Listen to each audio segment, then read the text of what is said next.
करण बीत राग विज्ञान नमो ताहि जाते भये अरहंतादिम जो विद्यादि सागर सुधी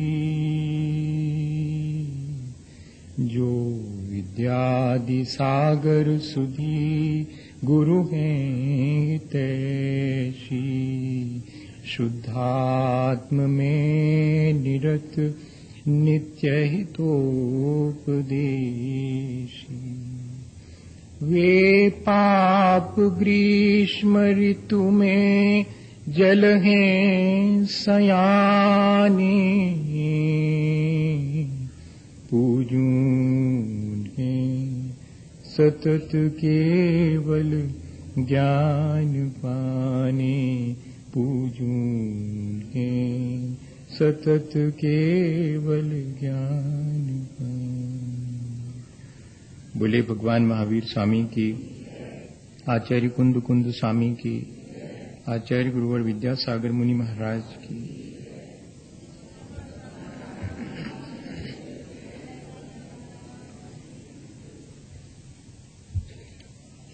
हम सभी लोग आज से इस बात पर विचार करने के लिए तैयार हुए हैं कि इस संसार में जो विविधताएं दिखाई पड़ती हैं, कोई कम ज्ञानवान है, किसी का ज्ञान अधिक है, कोई धनवान है, किसी के जिम्मे दरिद्रता और गरीबी आई है, वृक्ष हैं, अग्नि है, जल है, वायु है, पृथ्वी है, ये पंच भूत तत्व हैं। ये पूरा लोक जो हमें दिखाई देता है विविधताओं से भरा हुआ है। इस पूरे विश्व को कौन व्यवस्थित करता होगा? मेरे अपने जीवन को, मेरे से पृथक अन्य और जीवों के जीवन को, और यहां तक कि इस सारे दिखाई देने वाले दृश्य जगत को कौन व्यवस्थित करता होगा? कौन इसे बनाता है? कौन इसे मेंटेन करता है? और कौन इसके नष्ट होने में सहयोगी बनता है? इन बातों की जिज्ञासा सबके भीतर होती है और इन प्रश्नों का समाधान सब लोगों ने अपने अपने ढंग से अपनी अपनी क्षमता के अनुसार खोजा है। एक सामान्य रूप से सभी के भीतर जो बहुत अधिक मात्रा में प्रचारित और प्रसारित बात है वो ये है कि जितना भी ये दृश्य जगत दिखाई दे रहा है, इसको बनाने वाला भी कोई एक ईश्वर है, इसको मिटाने वाला भी कोई एक ईश्वर है, इसको मेंटेन करने वाला भी कोई एक ईश्वर है। ईश्वर इन तीन रूपों में इस सारे दृश्य जगत को व्यवस्थित करता है और वह सर्वशक्तिमान है। और इतना ही नहीं, वो हम सबसे बहुत दूर कहीं किसी आकाश में बहुत ऊंचाई पर बैठा हुआ है, ऐसा प्रचारित है और ऐसा लोगों के अंदर, अधिकांश लोगों के अंदर यही मान्यता है। तब बहुत सारे प्रश्न जो हमने अभी उठाए हैं, उनका समाधान क्या इस ईश्वर नाम की किसी चीज को मान लेने से मिलता है क्या? कहीं ऐसा तो नहीं कि ये जो विविधता दिखाई पड़ रही है उसके ऐसा मान लेने में कि ये सब ईश्वर के द्वारा इतनी विविधता बनाई गई है, ईश्वर चाहे तो इसको मैनेज करे, मेंटेन करे और जिस दिन चाहे वो इसको नष्ट कर दे। तब फिर प्रश्न उठेगा कि उस ईश्वर नाम की वस्तु या व्यक्ति को किसने बनाया, जो इस पूरे संसार को व्यवस्था देता है, उस व्यवस्था देने वाले को किसने बनाया। तब उसका समाधान ढूंढने के लिए यह कहा गया कि वह हमेशा से है। ठीक है, वह हमेशा से है, ऑमनीसाइंट है, ऑमनीपोटेंट है, ऑमनी प्रेजेंट है, हर जगह उपस्थित है, सर्वशक्तिमान है और सब कुछ जानता है। बहुत अच्छी चीज। इस तरह के ईश्वर की व्यवस्थाएं बहुत दुरुस्त होंगी, बहुत सही होंगी। ऐसे सर्वशक्तिमान ईश्वर को मानने में कोई हर्जा भी नहीं है, पर मुश्किल खड़ी हो जाती ऐसे सर्वशक्तिमान किसी ईश्वर या कि व्यक्ति या कि किसी वस्तु को मान लेना। सबसे बड़ी समस्या ये खड़ी होती है कि यदि ऐसा ईश्वर हर जगह उपस्थित है और सब कुछ जानता है, तब फिर उसके भीतर कोई दया और करुणा नाम की चीज है या नहीं है। वो किसी को दुख देता क्यों है? अगर वो ही इस सारी व्यवस्था को बनाता है तो किसी को दुख क्यों देता है? अगर हम ये माने कि वह दुख तो हम अपने किए गए कार्य की वजह से पाते हैं, तब फिर उस सर्वशक्तिमान ईश्वर की सर्व शक्ति पर विश्वास होता नहीं। अगर मुझे मेरे किए का फल भोगना ही पड़ेगा तो फिर सर्वशक्तिमान ईश्वर ने क्या किया? ईश्वर को मैं तब सर्वशक्तिमान मानूं जबकि वो अग्नि में हाथ डालने पर, अग्नि का स्वभाव है कि वो जलाएगी और बर्फ के टुकड़े को छूने पर वह मुझे शीतलता का स्पर्श देगी। ये अत्यंत स्वाभाविक बात है। अगर ईश्वर सर्वशक्तिमान है तो अग्नि में हाथ डालने पर वो मुझे शीतलता का एहसास करावे, अपने भक्तों के लिए भी तो कम से कम कराए। और फिर तो कूलर, हीटर, फ्रिज इन सब की जरूरत नहीं रहेगी।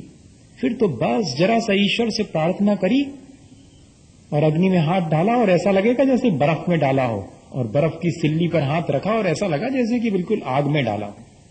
लेकिन ऐसा देखने में तो नहीं आता। देखने में तो यही आता है कि अत्यंत स्वाभाविक और स्वसंचालित है ये सारी व्यवस्था। इसके लिए किसी वस्तु या व्यक्ति की कोई आवश्यकता नहीं है। अंत में सारे जगत की व्यवस्था के बारे में विचार करते करते भले ही यह बात प्रचारित हो, लेकिन जो दार्शनिक हैं, जो विचारक हैं, जो ऋषि हैं, मुनि हैं, जो तत्वद्रष्टा हैं, वे जानते हैं। यहां तक कि श्री कृष्ण ने गीता में श्री कृष्ण के नाम से कहलवाया है कि ना कर्तृत्वम न कर्माणि लोकस्य सृजति विभु। अर्जुन, इस सृष्टि को मैंने नहीं बनाया, ना कोई इसे बनाता है, ना यह सृष्टि किसी का कर्म है, ना कोई इसका करता है, ना यह सृष्टि किसी का कर्म है। स्वभावस्तु प्रवर्तते, यह तो स्वभाव से ही अपने आप व्यवस्थित है। Rules are regulated on self. किसी भी नियम को व्यवस्थित करने के लिए किसी भी अन्य व्यक्ति की आवश्यकता नहीं है। रूल्स को, नियमों को बनाने वाला भी कोई नहीं है। नियम शाश्वत हैं, नियम सीधे हैं और स्पष्ट हैं कि अग्नि का स्वभाव गर्म है। हाथ डालने पर वह बालक हो, चाहे वृद्ध हो, चाहे नौजवान हो, ज्ञानवान हो, गरीब हो, अमीर हो, सबको समान रूप से जलाएगी। ये सार्वभौमिक सार्वकालिक नियम है। हमारे घर में जलाए और दुकान में न जलाए, या कि भारत में जलाए और अमेरिका में न जलाए, ऐसा संभव नहीं है। इसमें किसी भी ईश्वर की आवश्यकता नहीं है। इतना स्वाभाविक और स्वसंचालित। अब फिर भी प्रश्न ज्यों का त्यों बना रहा। जब ये सारा दृश्य जगत, मेरा अपना जीवन और जो दिखाई पड़ रहे हैं जीव, उन सब का जीवन अगर स्वसंचालित और स्वाभाविक है, तो फिर यह बात आई कहां से? ईश्वर का फिर हमारे जीवन में क्या महत्व है? क्या हम उसको खारिज कर दें ठीक एक विचारक की अपेक्षा से, नीत्शे की तरह, कि ईश्वर समाप्त हो गया है, अब ईश्वर नहीं रहा? क्या हम भी ऐसा मान लें कि ईश्वर की कोई एग्जिस्टेंस नहीं है, परमात्मा नाम की कोई चीज नहीं है, परम ब्रह्म कुछ भी नहीं है? नहीं, ये सब है। अब हमें ये विचार करना पड़ेगा कि इन सब का इस विविधता में जो दिखाई देती है, क्या भागीदारी है? तो देखें अपन, ईश्वर एक प्रकाश की तरह है, ईश्वर एक दर्पण की तरह है। और प्रकाश का काम क्या है? सूरज का काम है कि वो आए और समान रूप से रोशनी बिखेरे। आपने जितने दरवाजे खोले हैं उतना भीतर आएगा, आपने दरवाजे बंद रखे हैं वो भीतर नहीं आएगा। आप चाहें तो वस्तुओं को उसके प्रकाश में देख करके समझ सकें तो समझें, वो आपकी कोई मदद नहीं करेगा। वो प्रकाश कर सकता है, लेकिन ये मोटर खड़ी हुई है, ये पेड़ है, ये फलानी चीज है, ये ईश्वर नहीं बताएगा। वो प्रकाश की तरह हमें सारी चीजें प्रकाशित कर देगा। अब हमारा फर्ज है कि हम इस विविधता को जानें। इस विविधता में उसका इतना ही हाथ है कि वो इस विविधता का दर्शन करा देता है हमें। वो प्रकाश की तरह है, ज्योति की तरह है, और या कि वो दर्पण की तरह है। जैसे कि घर से बाहर निकलते समय जरा सा अपना चेहरा दर्पण में देखते हैं और देखते हैं कि कहीं कोई कालिक तो नहीं लगी है, और लगी अगर होती है तो उससे अलग कर देते हैं। कालिक दर्पण में नहीं लगी है, न दर्पण पहुंचने से कालिक खत्म होगी, और न दर्पण हमारी कालिक पहुंचेगा, पहुंचना हमें पड़ेगी। ईश्वर का काम इतना ही है कि हमारे कालिक को और हमारी उज्ज्वलता को, दोनों को दर्पण की तरह बता देता है। और दर्पण के सामने अगर अंगीठी जलती हुई रखी जाए तो वो सिर्फ जलती हुई अंगीठी को दिखाएगा, लेकिन उससे प्रभावित नहीं होगा, वो जलेगा नहीं। बर्फ का टुकड़ा, सिल्ली पूरी दर्पण के सामने रख दी जाए तो बर्फ की सिल्ली से दर्पण को ठंडी और गर्मी का कोई एहसास नहीं होगा, वो तो सिर्फ दिखा देगा कि ये है, आप ये है। ऐसा ही है ईश्वर, वो सिर्फ दर्पण के समान है, उस पर कालिक नहीं है, उसमें कालिक दिखती अवश्य है।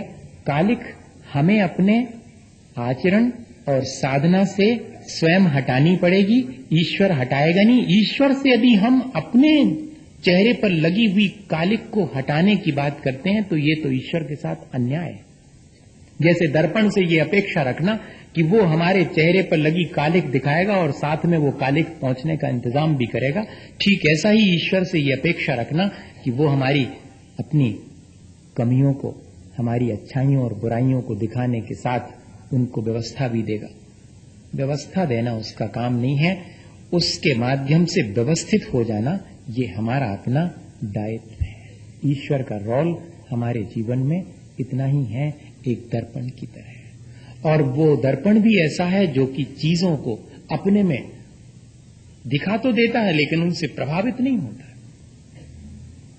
ठीक ऐसा ही हमें ऐसा ईश्वर स्वीकार है और ऐसा ही उसका सहयोग हमें स्वीकार है।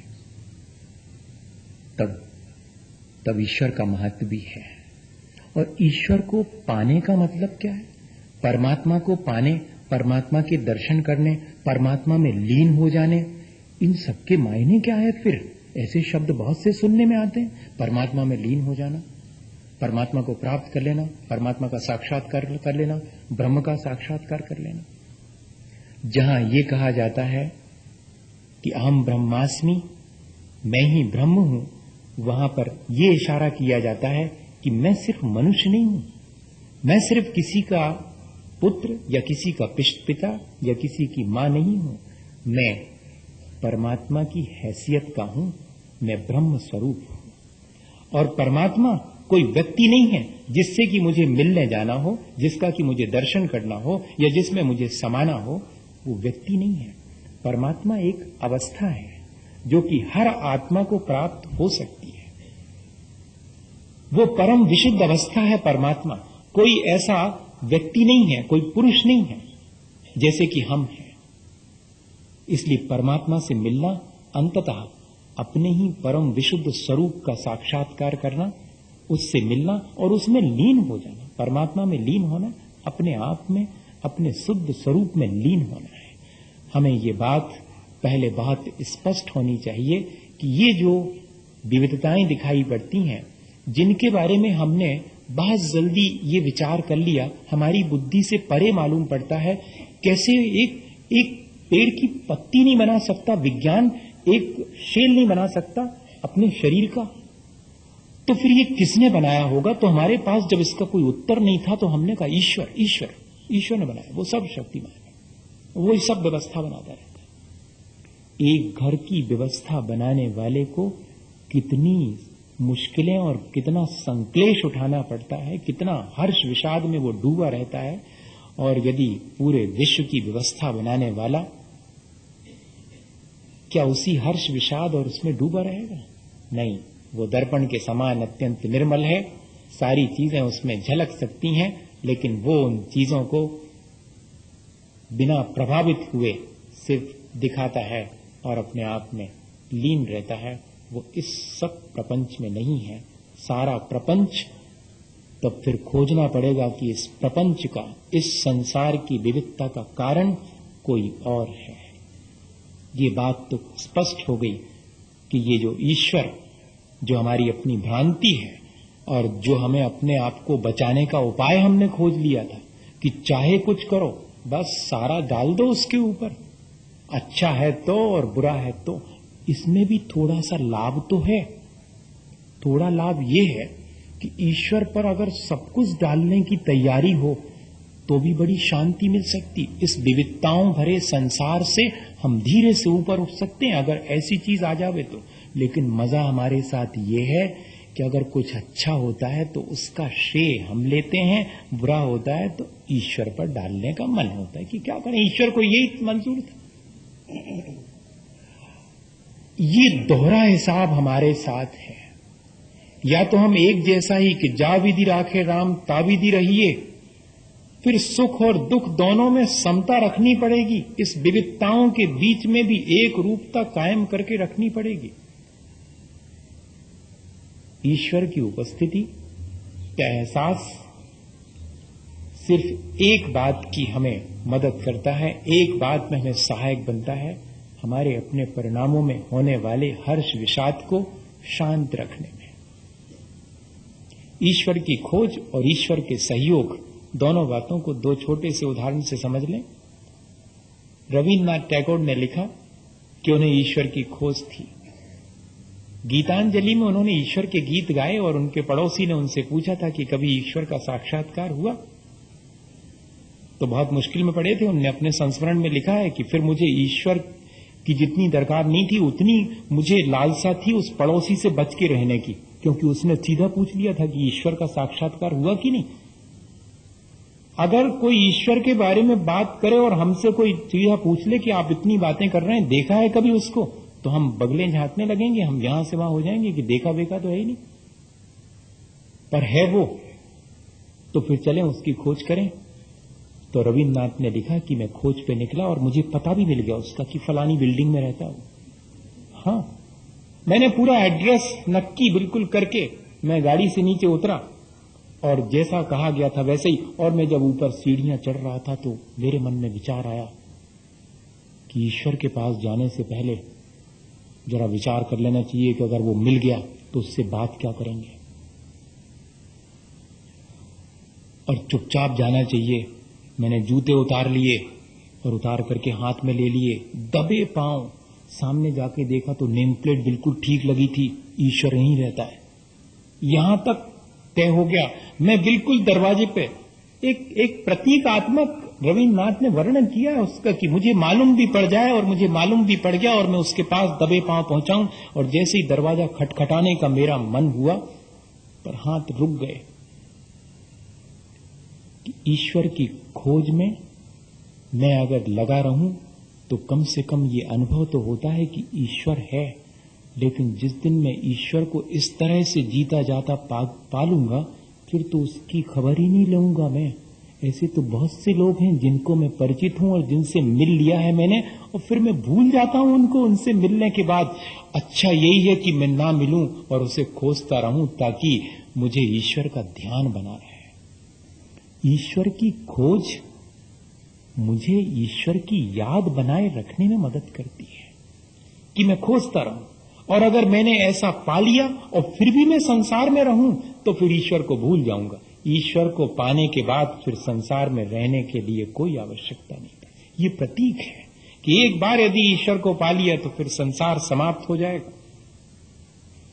ईश्वर को पाना अपने संसार को समाप्त कर देना है और कुछ नहीं। ये प्रतीकात्मक है ईश्वर को पाना। और इतनी नहीं, ईश्वर मदद कैसी करता है हमारे सारे कामों में, हमारी इस विविधता के बीच भी, हमारी इन विषमताओं के बीच भी हमें समता का पाठ सिखाता है। जैसे कि हमने आपको उदाहरण दिया था पहले, आज वो बहुत जरूरी है उसको याद करना। विनोबा की मां जावन डाल के दही जमाती थी और राम का नाम लेती थी। विनोबा जब बड़े हो गए तो उन्होंने कहा कि मां, और सब बातें आपकी समझ में आती हैं, ये बताओ दही जामन से जमता है या ईश्वर का नाम लेने से? ये क्लियर कर दो, आगे हमें बहुत जरूरत पड़ेगी। आप तो अभी जमाती हैं, पर हम रोज देखते हैं कि जामन भी डालती हैं और राम का नाम भी लेती हैं। इसका मतलब है कि दोनों ही से जमता है क्या, या किसी एक से जमता है? अगर किसी एक से जमता है तो या तो जामन डालना बंद करो या कि भगवान का नाम लेना बंद करो। ये क्या मामला है? तो उनकी मां ने हंस करके और कहा कि बेटे, जमता तो दूध दही बनता है, जामन से ही जमता है। तो फिर ईश्वर की क्या आवश्यकता?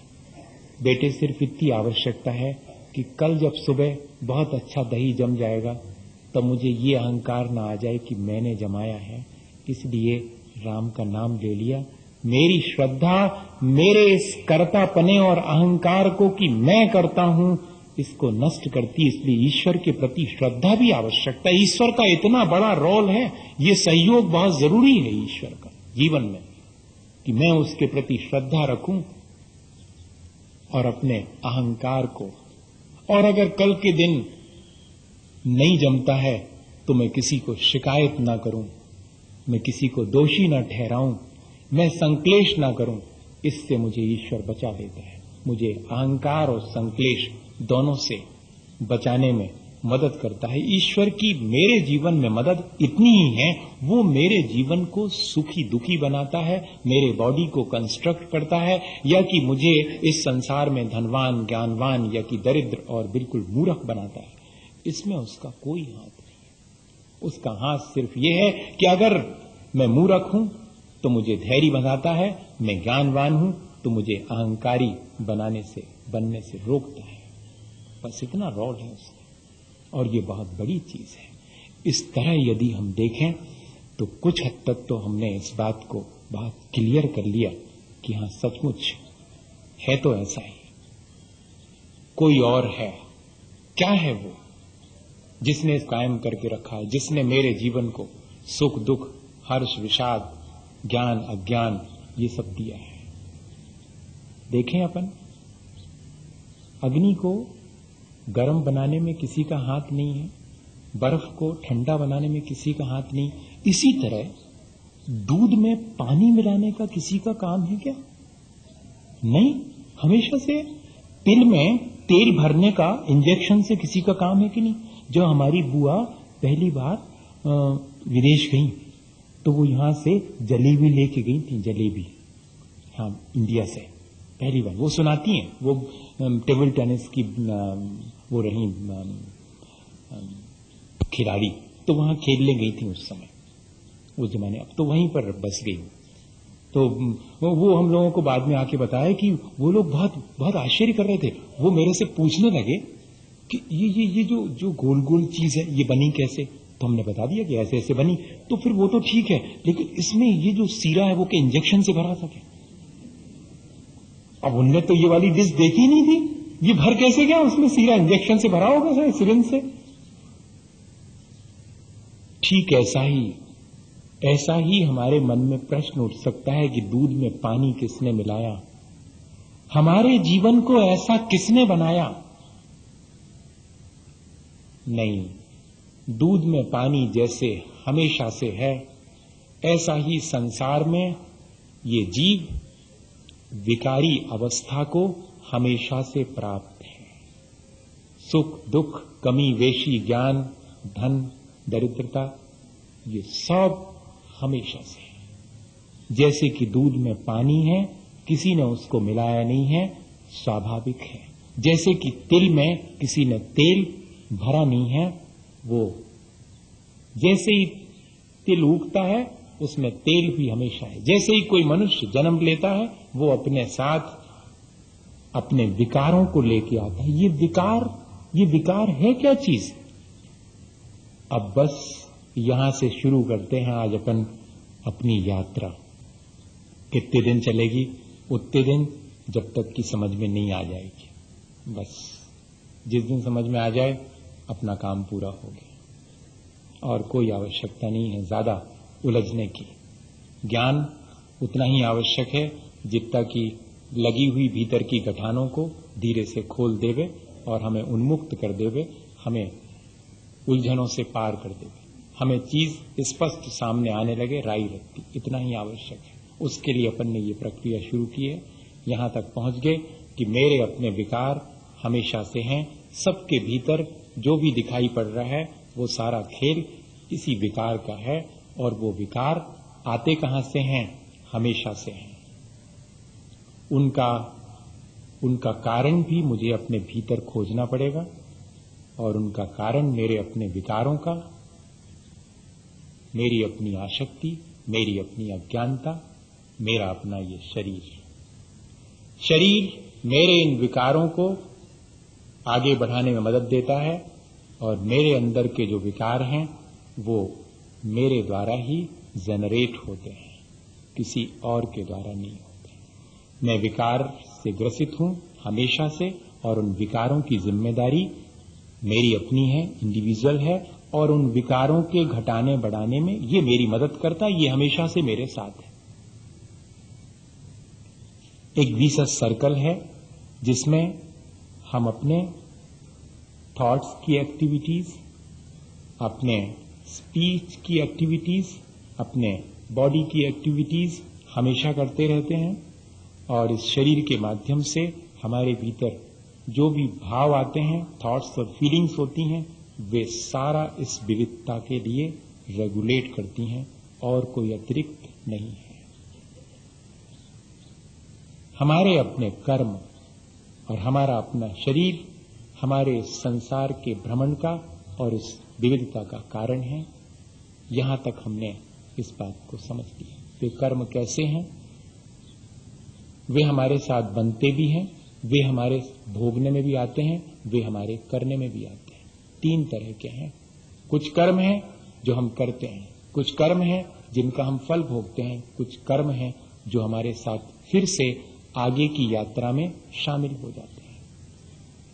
और इस तरह ये यात्रा एक विशेष सर्कल, इसीलिए संसार को चक्र माना है, जिसमें की निरंतरता बनी रहती है। ठीक एक गृहस्थी की तरह, जैसे किसी गृहस्थी चलाने वाली मां को हमेशा इस बात का ध्यान रखना पड़ता है कि शक्कर कितने दिन की बची, और गेहूं कितने दिन का बचा, और आटा कितने दिन का बचा। इसके पहले कि वो डिब्बे में हाथ डाल के पूरा साफ करे, ऐसा मौका आता ही नहीं है, दूसरी तैयारी हो जाती है। बुंदेलखंड में कहते कि डेढ़ लगी रहती है तब गृहस्थी चलती है। डेढ़ लगी रहती है मतलब कोई भी चीज एकदम खत्म नहीं होती, खत्म होने के कुछ घंटे पहले ही सही, कुछ मिनट पहले वो शामिल हो जाती है, तब चलती है गृहस्थी। ठीक ऐसे ही हमारा संसार चलता है। हम जो भोगते हैं उसके भोगते समय जितनी सावधानी और असावधानी हमारी होती है, ठीक ऐसे ही जैसे कि हमारे चेहरे पर कालिक लगी हुई है, वो हमारी अपनी असावधानी है, दर्पण ने हमें दिखा दिया है। कालिक हमारे चेहरे पर हमारी असावधानी से लगती है, हमारी अज्ञानता से लगती है। ठीक ऐसे ही हमारे मन में जो भी कर्म संचित होते हैं या कि जो भी विकारों से हम ग्रसित होते हैं, वो हमारी असावधानी, हमारी आसक्ति, इतना ही है और कुछ भी नहीं है। दो ही चीजें हैं, हमारी अपनी असावधानी जिसको हम अज्ञानता कह लें, हमारी अपनी आसक्ति। इनसे ही मैं अपने जीवन को विकारी बनाता हूं। और इसके लिए मुझे करना क्या चाहिए? मेरे आचरण की निर्मलता और दूसरी मेरी अपनी साधना, समता की साधना। ये दो चीजें हैं इस संसार की विविधता से बचने के लिए। कुल तो इतना ही मामला है, पर इतने में कुछ लोगों को समझ में आ सकता है, कुछ लोगों को इतने में समझ में नहीं आ सकता। तो आचार्य भगवान तो, श्री गुरु तो सब जीवों का उपकार चाहे हैं, सो फिर इसका विस्तार करते हैं। और वो विस्तार अपन करेंगे। जो विस्तार रुचि वाले शिष्य हैं उनको विस्तार से समझ में आता है, जो संक्षेप रुचि वाले हैं उनको बात इतनी ही है समझने की, और मध्यम बुद्धि वाले हैं उनको तो विस्तार भी कर दो चाहे संक्षेप में कह दो, वो समझ जाएंगे। मैं ये मान के चल रहा हूं कि हम सब विस्तार रुचि वाले हैं, इसलिए अपन इसका विस्तार करते हैं। बात कुल इतनी ही है। अब इसका विस्तार कैसे करें, एक छोटी सी घटना आज अपन समझ लें और फिर विस्तार कल से शुरू करेंगे। आज का समय पूरा हो गया, इतना ही बहुत है कि इतना अपन ने समझ लिया। इसमें कई क्रॉस क्वेश्चन उठेंगे, मन में बहुत सारी बातें आएंगी। ये प्रक्रिया वन साइडेड चलाने का मेरा मन नहीं है। अभी तक चलाई हमने वन साइडेड कि मैं आकर के और आपको सब बातें बोलता रहा और आप बिल्कुल चुप पे बैठे सुनते रहे। अब मामला जरा दूसरा है, ताकि कल हम उन चीजों पर भी विचार कर सकें। ये प्रक्रिया इस तरह चलेगी तो शायद बहुत अच्छे से हम उस चीज को यहां नहीं पूछेंगे, लेकिन आप अपने मन में उठने वाली शंकाओं को मेरे से पूछें। मैं उन सब पर विचार करके कल उस चीज को पहले कहूं, फिर बाद में आगे की प्रक्रिया शुरू करूं। कई प्रश्न तो हमारे उसी प्रक्रिया में पूरे हो जाएंगे, हम जो कहेंगे या समझेंगे बैठ करके। ये दोनों तरह से डिस्कशन होना चाहिए, तब बात समझ में आएगी। चक्र कैसा है? चक्र मेरी असावधानी और मेरी आसक्ति का है और कुछ भी नहीं है। ये चीज तो बिल्कुल स्पष्ट होगी। विविधताओं का कारण सबकी अपनी असावधानी। जो जितना सावधान है वो उस विविधता से पार है, जो जितना असावधान है वो उस विविधता में चमत्कृत हो जाता। देख लो आप, विविधता दिखाई पड़ती, अरे अरे ये सब कैसा है, ये कैसा है। और जिसको पहले से मालूम है सावधान है, विविधता में भटकना नहीं, चुपचाप निकल जाओ यहां से। बच्चे नहीं निकल सकते, बच्चे तो देखेंगे सब एक एक। और जो बड़े लोग हैं उन्हें मालूम है कि यहां से इस रास्ते से सीधे गुजर जाना है, आसपास चारों तरफ कुछ नहीं देखना है। बस जो सावधान है वो संसार से आसानी से बाहर निकल जाता है, और जो विविधताओं को देख करके उनका समाधान खोजने की कोशिश नहीं करता, बल्कि विविधताएं उसे आकृष्ट करती हैं और उसकी आसक्ति को बढ़ाती हैं। जो आसक्त हो जाता है वो फंस जाता है, ट्रैप हो जाती है उससे सारी चीजें। जिस चीज का जितना आकर्षण होगा हम उस चीज से उतने बंध जाएंगे। बंधना और कोई बड़ी चीज नहीं है। मेरी आसक्ति मुझे चीजों की विविधता से बांध लेती है और मैं सावधान हो जाऊं और मैं अनासक्त होकर गुजरूं तो ये संसार अपनी जगह ज्यों का त्यों है। मैं इस चक्र से पार हो जाता हूं, मैं परिधि से पार होकर सेंटर में आ जाता हूं। और हम सब की कोशिश सिर्फ इतनी है कि इस संसार की परिधि पर चक्कर खाते जिंदगी निकल गई और मुझे अब उस चक्कर को छोड़ करके अपने सेंटर, अपने केंद्र में स्थापित करना है अपने आप को। प्रक्रिया इतनी है। वो जो मैं उदाहरण कह रहा था, 4 मित्र थे और चारों के मन में आया कि वे कुछ जीवन में हासिल करें, कोई ऐसी चीज जिससे कि उनको संतोष हो। सब लोगों के मन में यही बात आती है कि यहां कुछ ऐसा हासिल कर लें जिससे कि संतोष हो, लेकिन सबके अपने संतोष का ढंग अलग अलग है। कोई थोड़े में संतुष्ट है, कोई उससे ज्यादा में संतुष्ट है, कोई और ज्यादा में संतुष्ट है, और कोई संतुष्ट नहीं है। जो जितना यहां संतुष्ट है वो उतना संसार से पार है, और जो जितना असंतुष्ट है उसका संसार उतना बड़ा है। अपन को ये देखना है कुल। तो चारों मित्र चले, किसी ने बताया कि इस रास्ते जाओ, यहां पर जगह में बहुत कीमती चीजें मिलेंगी। उन्होंने कहा चलते हैं। चले, वो चारों एक साथ चले और जैसे ही कुछ किलोमीटर पहुंचे वहां पर दिखाई पड़ी एक तांबे की खदान। कहानी प्रतीकात्मक है, पढ़ी होगी आपने भी। तांबे की खदान मिली। चार में से एक ने कहा, अरे अरे इतनी कीमती चीज ले लो, बस इतने से जीवन चल जाएगा, जितनी ले चलना हो उतनी ले लो। बाकी तीन ने कहा, नहीं इससे कुछ नहीं होने वाला, ये बहुत हल्की धातु है। जरा जब तांबे की मिली है वो बताने वाला बताता है कि बहुत मिलता है, तो थोड़े और आगे चल। हाँ, चौथा वाला वहीं रुक गया, तीन आगे बढ़ गए। कुछ किलोमीटर चले, अब की बार चांदी की खदान मिली। उन्होंने कहा, देखा मैंने कहा था ना, वो चौथा वाला बिल्कुल बुद्धू, ऐसा ही लगता है यहां पर, ऐसा ही लगता है सबको। और उनमें से भी तीन में से तीसरे वाले ने कहा कि मुझे तो संतोष है, चांदी की बहुत कीमत है। दो ने समझाया उसको कि बताने वाले ने देखो कितना सही बताया था, जब तांबे की और चांदी की मिल गई है तो अब निश्चित है कि सोने की मिलेगी, तुम कहां रोक रहे हो यहां पर। उसने कहा नहीं नहीं, अब तो मैं रुकता हूं। रुक गया वो, दो आगे बढ़ गए। मिलना थी सोने की, मिली, क्यों नहीं मिलेगी। सोने वाली खदान भी मिल गई। तब दो में से एक कहता है कि बस बहुत हुआ।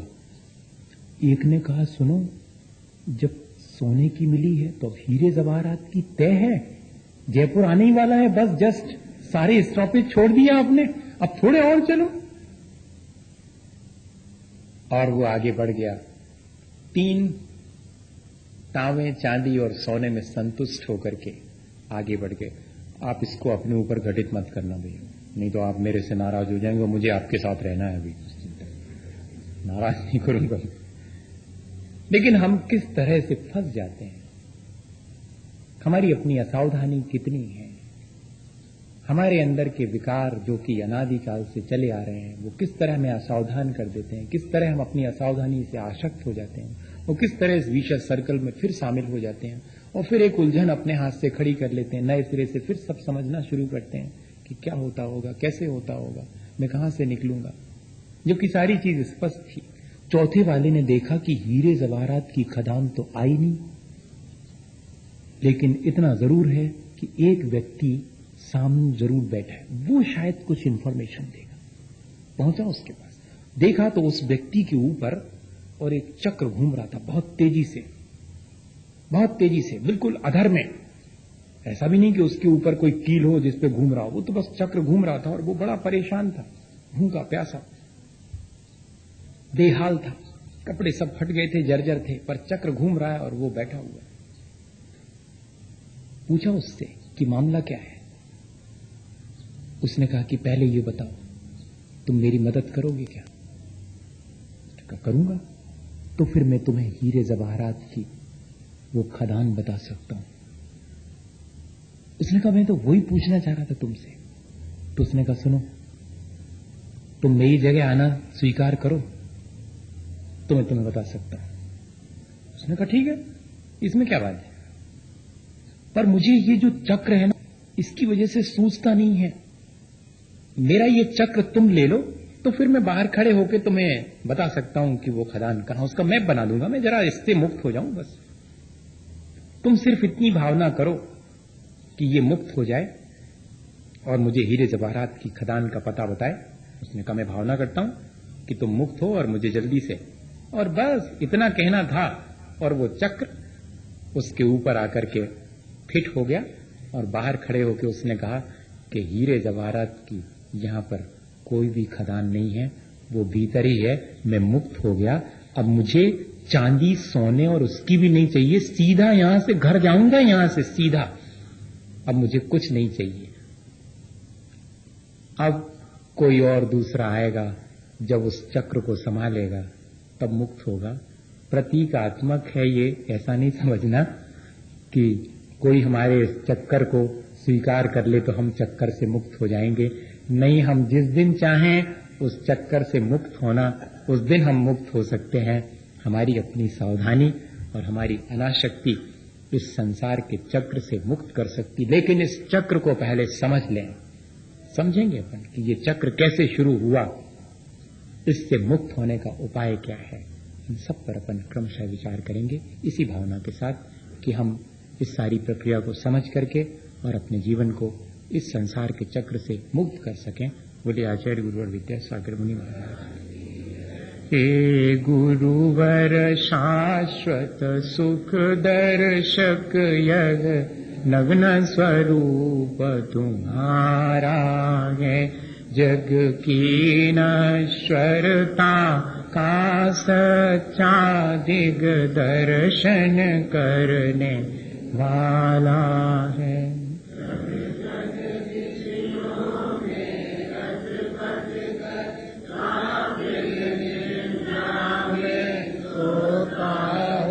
अथवा वह शिव के निष्कंटक पथ में विषकंटक गोता हो।